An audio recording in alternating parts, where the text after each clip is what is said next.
What's going on, everyone? I'm back here with my full in-depth review of the iPhone 7 Plus.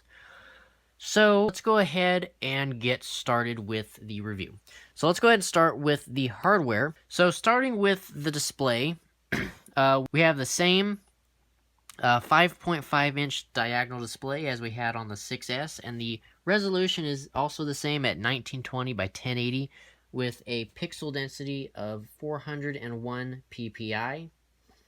And it also has a 1300 to 1 contrast ratio, which is actually slightly lower than the 4.7-inch model.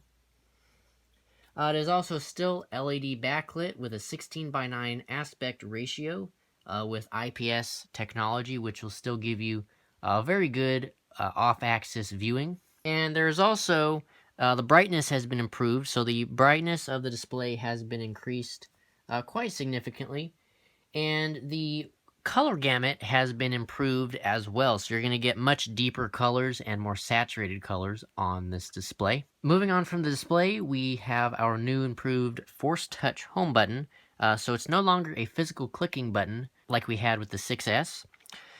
So now basically it's a solid state button that does not move when you go to press it.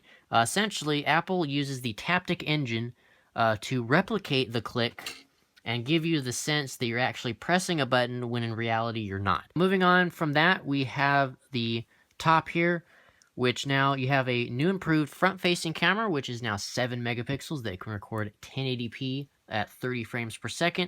It also includes auto image stabilization for still photos. And you still have the Retina HD flash, which uses the screen as a giant LED flash. And then next to that, you have our earpiece, which is actually the first of 2 speakers, because this iPhone does have stereo speakers now. So the first one is built into the earpiece. There's also a microphone, proximity sensor, and ambient light sensors packed into there as well. Okay, so moving on to the left side, we've got our mute switch, volume up and down buttons. On this side, we have our sleep-wake button and our nano SIM tray. On the bottom, we have no headphone jack. So again, the iPhone 7 and 7 Plus have no headphone jack. So that's kind of something that's kind of annoyed me. Really frustrating, because I have a lot of 3.5 millimeter headphones and stuff, but oh well. But in place of the headphone, we now have a amplifier which accompanies the stereo speakers, which will give you a better sound. On the next to that, we have our lightning connector and our second stereo speaker.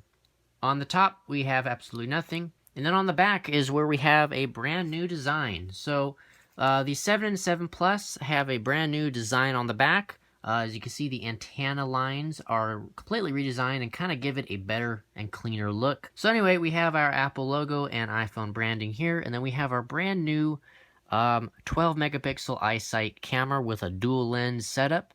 So basically, you have 2 lenses. The one on the left side here is a wide-angle lens, which is a 28 millimeter equivalent.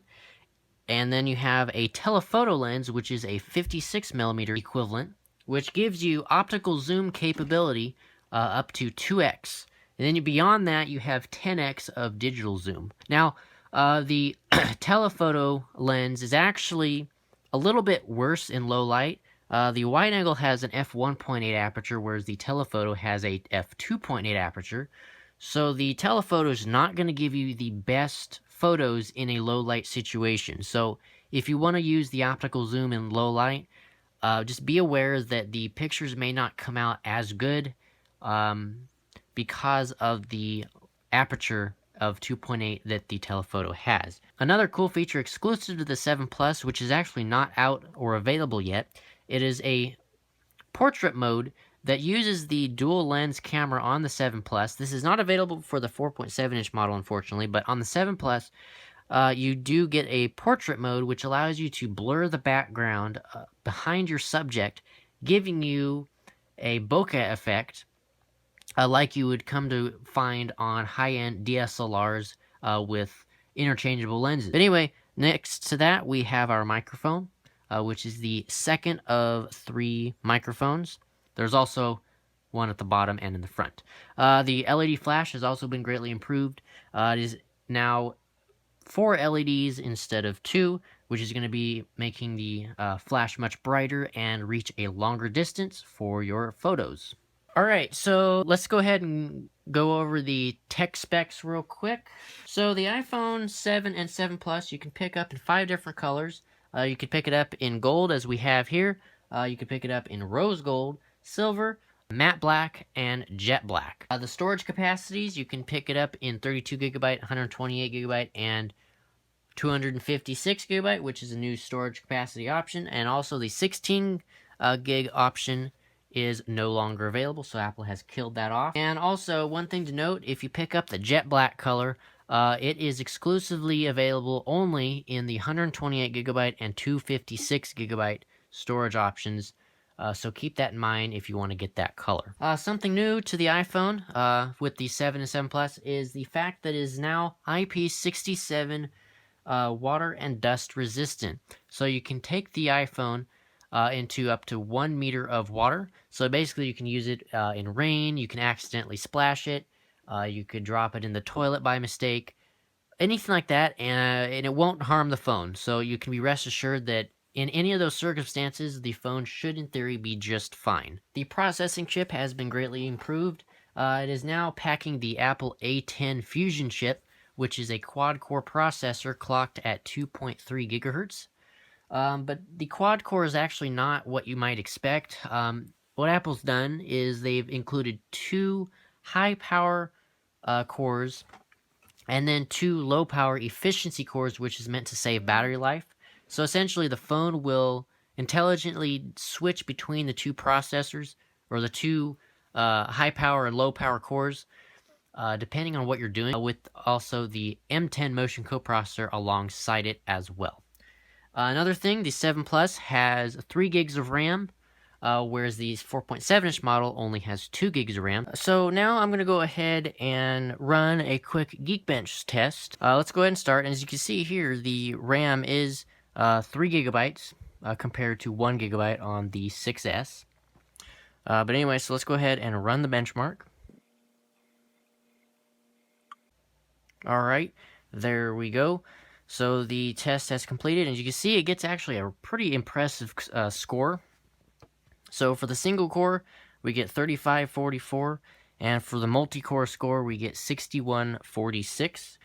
So now if we compare that to the 6S, as you can see, the 6S, there's a pretty drastic change or speed increase, where on the 6S, you get 2292 for single core, and 4293 for multi-core score. So there is a definite speed increase going from the 6S to the 7. Let's go ahead and just compare the 7 Plus score to the 4.7-inch model of the iPhone 7 and see what the difference is here. So as you can see, there is a very slight performance gain with the 7 Plus compared to the 7. So on the 7, you get 3518 and 6010. And again, over here, you get 3544, 6146. You also have the NFC chip built in as well, like we've had before, which is used for Apple Pay. Wi-Fi is also the same.